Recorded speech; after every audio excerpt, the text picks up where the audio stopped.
The past year, like a lot of you, I've spent a lot of my time at home, and for a photographer like me who likes to shoot on location, who likes to travel, this was a bit hard. Thank God here in France we are able to work, us photographers, filmmakers, of course if we find locations that are able to welcome us, because a lot of them are unfortunately still closed, which doesn't make things easy. Something I've been doing a lot lately was trying to find new ways of creating with light and trying to find new tools to add to my arsenal. So let's say that we don't have a location. I don't have a model. I don't have much room at home to make a home studio.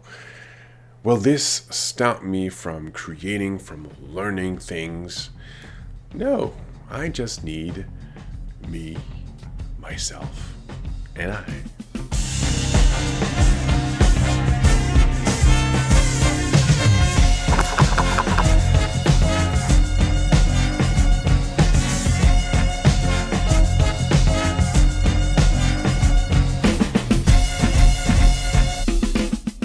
I've done very few self-portraits before, and that's a shame because that's the cheapest way to actually test things before considering making them on a larger scale. Sometimes, on some projects, you don't need much room. You just have to find a way with your camera to compose your shot, to make your focus, and to trigger your camera remotely. There are multiple ways of doing that. Some camera brands and manufacturers, they provide a software that you can use on your laptop to pilot your camera from a distance. But these days, camera apps have become better, faster, much more efficient, and easier to use. I used the Fujifilm camera remote app in the past every time my camera was out of reach to avoid standing on a stool and breaking my neck. When my camera is rigged, attached to a boom arm, I can more precisely compose my shot. And for Canon users, you have the app Camera Connect, and I will only talk about these two apps because these are the two that I have used in the past extensively.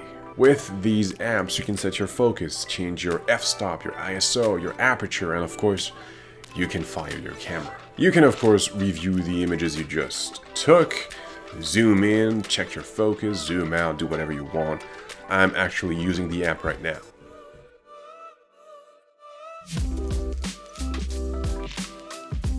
My self-assignment that day was color. I wanted to play with color, and I decided to use continuous lights, and not any continuous lights.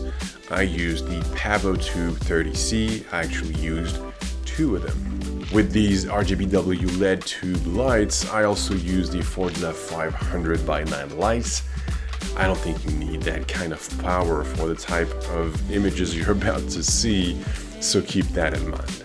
You might be confused, usually I use flashes, so why am I using continuous lights for these self-portraits? Well, I'm alone and I need to see the results live. I can right away see the effects of my lights on me, so this helps me save a lot of time. Another advantage, especially when talking about these two PAVOTUBE LED lights, yeah, I'm using them right now, is that they're way cheaper than the lights that I usually use. These are RGBW lights. You can basically make any color you want, any color combination you want. And I chose the big ones because I wanted the spread and I wanted the softness. All the images you're about to see were not retouched. What I mean by that is that I just added a little curve or slightly modified the highlights and contrast.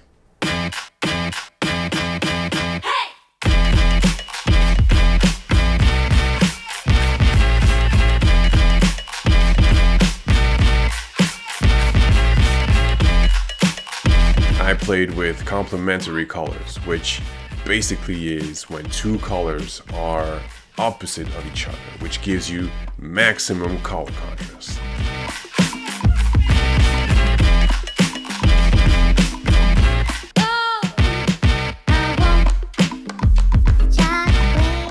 For that kind of setup, having that catch light visible in the eyes is really something that you want to have to make that shot a little bit more interesting, even if you have tiny eyes like me. For these self-portraits, I used the two PAVOTUBE lights to make these catch lights. Not too bright, just 1 or 2%, just to have that needed reflection in my eyes. I sometimes used a white bounce underneath me and in front of me to raise a little bit of the exposure on the bottom half of me.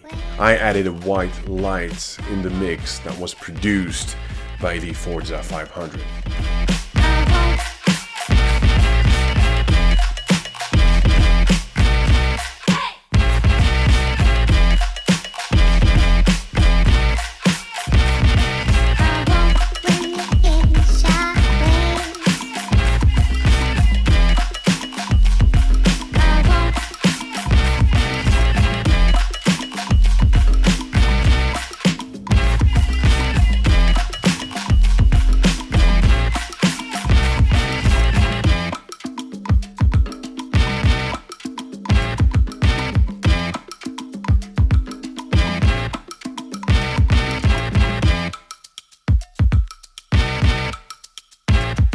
So what are your favorite setups? Tell me in the comments below.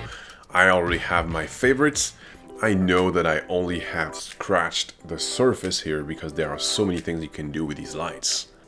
Before going any further, we don't have to rush. I'm gonna take my favorite setups from this session and apply them to an actual shoot with an actual model.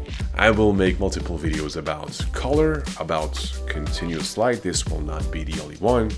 And of course, in the description box below, you will find a list of all the gear that I used in this video. Do you use colors in your portraits, in your work? How? With RGB lights or with gels? Tell us in the comments below.